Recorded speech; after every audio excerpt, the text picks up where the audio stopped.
Today, I'm trying 7 levels of activities in Brisbane, Australia to see what's actually worth your time. And the wild part, every single one is free. Hey mate, welcome back. If you're new here, I'm Sam, a British actor documenting my journey of rebuilding life here in Australia. And to take this to the next level, we're going to be ranking all of these things from 7 being the you could miss it if you want, to number 1 being absolutely must do. I will say though, all the things on this list are brilliant. So number 1, it's a lovely morning run along the Brisbane River.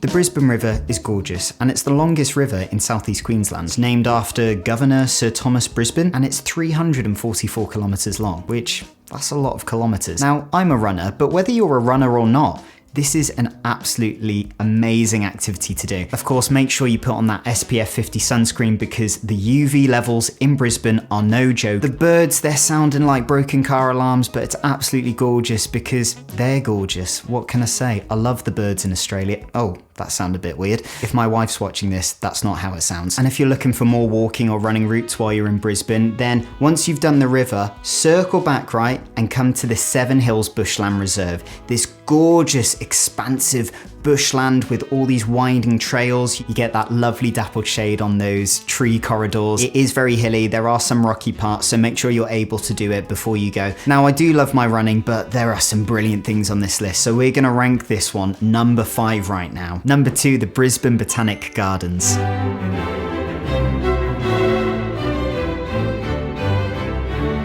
I absolutely love a botanic gardens because in Australia, they don't just go, let's make a pretty park where we'll put a load of grass and some nice trees. They've got so many different species of plants. And if you really look at these gardens, you will see how unique and individual all these gorgeous different plants are. You'll realize that, wow, all of these expert gardeners have put so much time and care and effort. There's grassy flat areas with palm trees giving you shade if you want to stop for a while. And there's these lush green tunnels with boardwalks where you just feel like you could get lost in this beautiful kind of Jurassic Park-like world. And it's wild how a simple walk around stunning gardens can feel like a hugely premium experience. And it's not asking for anything back. It's not like give me $40 right now or you're going. So for all the things I've said, I'm giving this a rating of number 2. Please don't miss this off your Brisbane trip. It's gorgeous. By the way, we're aiming to hit 50,000 subscribers before the end of the year. So if you want to make that Christmas miracle come true and support the channel, hit that subscribe button. It really does mean a lot, and there's plenty more exciting things to come. Number 3, the State Library. When you're walking up to it, it's this huge, gorgeous architecture. And it's really important I say that this is a public reference library. So there's lots of factual information that you can go and find out from this library. There was even a museum exhibit, which I took a little look into. I couldn't believe that this was free. I still can't get over how quiet it is here and how much gorgeous artwork and history. I can't believe this place isn't packed. If you like learning stuff, you'll love it here. There's also a lot of First Nations history there. You can explore Aboriginal and Torres Strait Islander culture through their many collections of that they have, which is really important to do if you're visiting Australia. By the way, can I just add, I am absolutely sweating right now. I don't have aircon in this room. I've turned the fan off so it doesn't interact with the mic right above me. While Brisbane is free, I am not built for this crazy heat and humidity. Now, while this is very cool, I am a bit of a thrill seeker, right? I am, what can I say? So I'm gonna put this at the bottom of my list. This doesn't mean it was a bad thing to do. It just means it was a slightly more chill and calm activity for a person like myself. Next up, we've got Queensland's Gallery of Modern Art.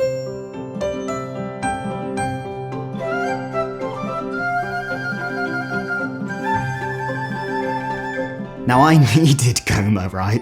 Because I was absolutely boiling. When you come into it, one of these huge buildings kind of reminded me of the Tate in London, just absolutely massive. The staff were really friendly and it was dead quiet when I went, so I could get lots of cool B-roll shots like this. I was testing out my DJI Pocket 3, how it can track you as you're walking. By the way, if you want to know what gear I'm using in these videos, I'll link it all below. And it just had jaw-dropping installations, some really incredible Aboriginal art, which was really awesome to read about. I would say, even if you think you hate modern art, go give this place a visit because you don't have to do every room, you don't have to look at every installation.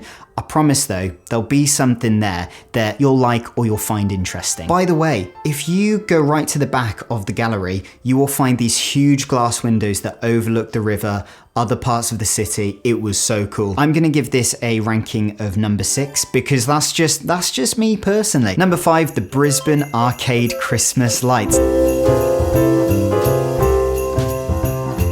For a second, I forgot we're coming up to Christmas here because it's so bloody warm. This Brisbane arcade was very reminiscent of a British arcade. It feels like a cozy little indoor alleyway into, you know, some sort of magical land, and with all these Christmas decorations up as well. It was, not only was I getting a bit homesick, but it made me feel like a little boy again. Although I was on my own, I had that feeling of Christmas magic. They really got me in the mood for a bit of Christmas shopping. So much so that someone came along, pushed me into Uniqlo, forced me to buy some new clothes. I honestly don't know how that happened. I bought this actually. I really like this. What do you think? Let me know if you like it. The pace inside the arcade was really lovely. People weren't rushing like they would be in Covent Garden, you know, like rushing to get their Christmas shopping done or to catch the tube home.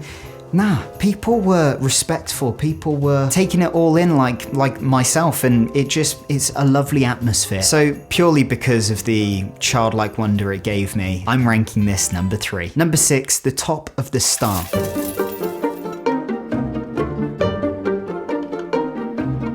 The Star is a mixture of hotel, sightseeing, and casino. You can catch the elevator. First elevator takes you up to, I don't know, level 7 or something. Then you get a second elevator, and then take the second elevator right to the top of the Star.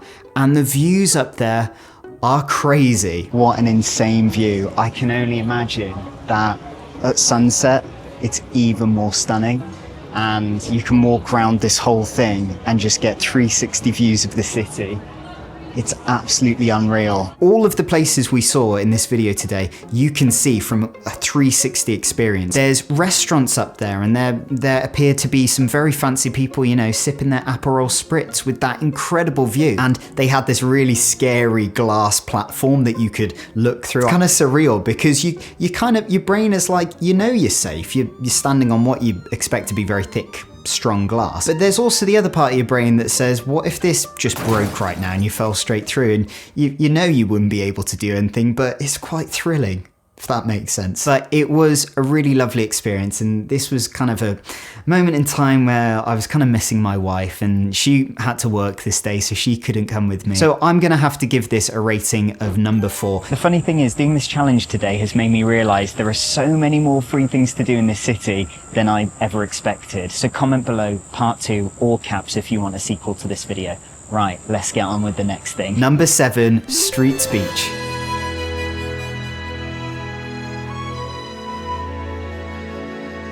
It's been a long day. We've been out in the Brisbane sunshine for a long time. Probably should have reapplied my sunscreen, drank some water, and ate lunch, but I didn't. But I had to come to Streets Beach to go for a dip and absolutely cool off from this sweltering day. Now, this is a literal beach in the middle of the city. The fact this is free is brilliant, and this kind of says to me that Brisbane loves its people. And I had childlike glee, taking my top off, sounds weird again, getting into the water, having a swim, and then turning around and seeing skyscrapers. I'm like, what incredible world am I living in?